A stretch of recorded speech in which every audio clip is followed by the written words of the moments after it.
I now give the floor to the representative of India. You have the floor. Thank you, Madam President.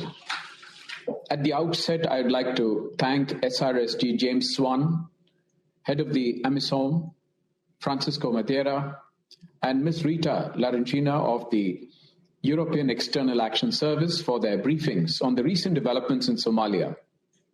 I also welcome His Excellency the Foreign Minister of Somalia. Before I begin, I would like to join others in extending our condolences to the families of the victims of the suicide bombing near the Parliament building and the Presidential Palace in Mogadishu a week ago, and also the lives that were lost during the clashes last week. Madam President, being a member of the Security Council during the early years of its being seized of the situation in Somalia almost 3 decades ago, and having played an important role earlier in the UN mission in the country, India is aware of the efforts that the Council has put in over the years for securing lasting peace and stability in Somalia. During the last decade, thanks to the security provided by AMISOM and the critical roles played by the AU and UNSOM, Somalia has made steady progress towards national reconciliation and state building, despite several shortcomings and setbacks. Today, Somalia is yet again facing a political deadlock, which is threatening the progress achieved in recent years towards attaining stabilization. The political impasse over the holding of elections is indeed disappointing. It has been more than 5 months since the signing of the agreement on September 17th last year.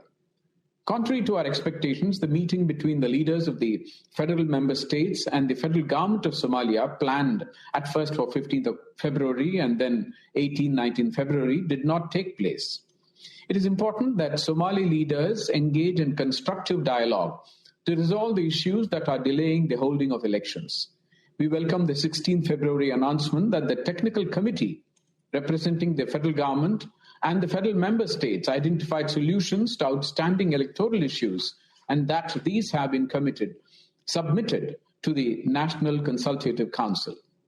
We now expect an early decision of the leaders towards holding of elections soon. We also urge all Somalis not to resort to violence during this important transition and to encourage dialogue and reconciliation with full involvement of women in the electoral process as well.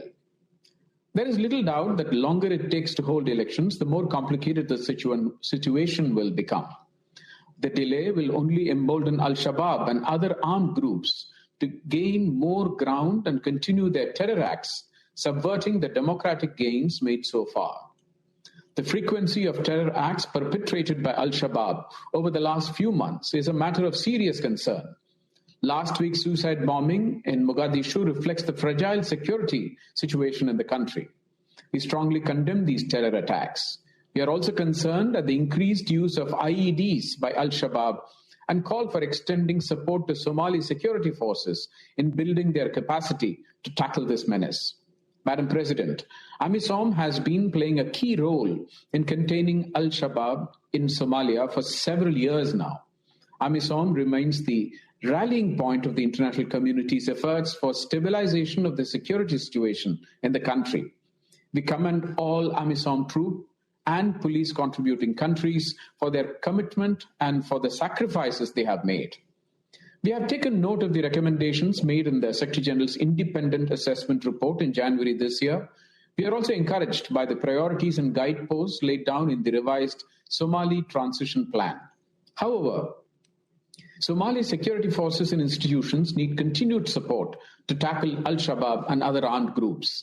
We believe that the transition of security responsibilities from AMISOM to Somali security forces should be carefully calibrated, keeping in mind the ground realities.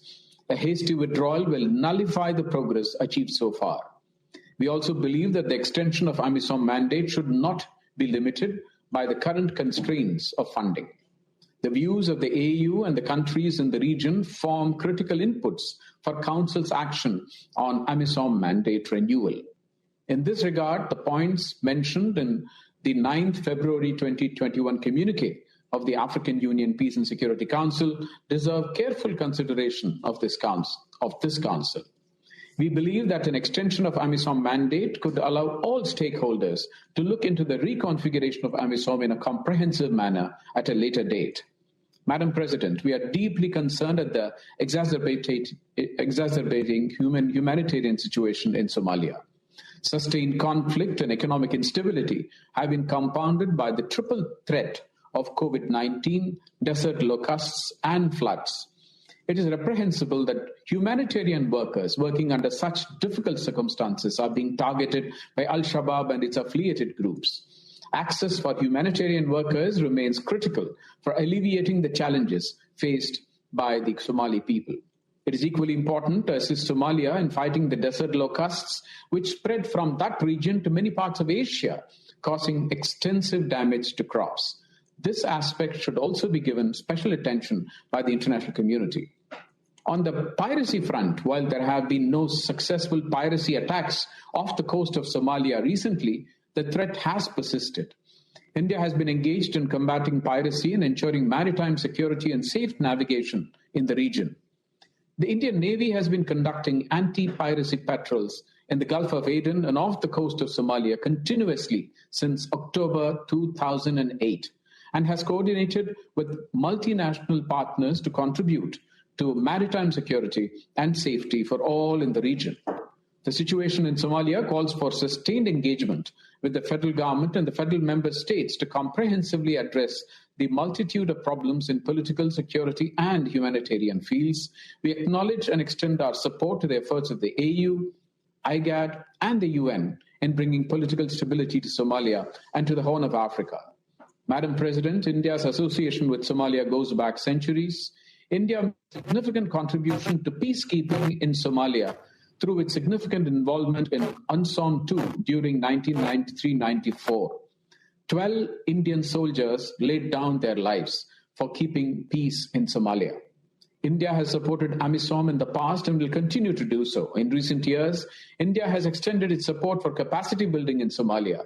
We have supplied essential medicines to the country, and earlier this month, we gifted buses to the Somali Transport Ministry to augment public transportation facilities. India remains committed to assist Somalia on its path towards sustained peace and stability. I thank you, Madam President.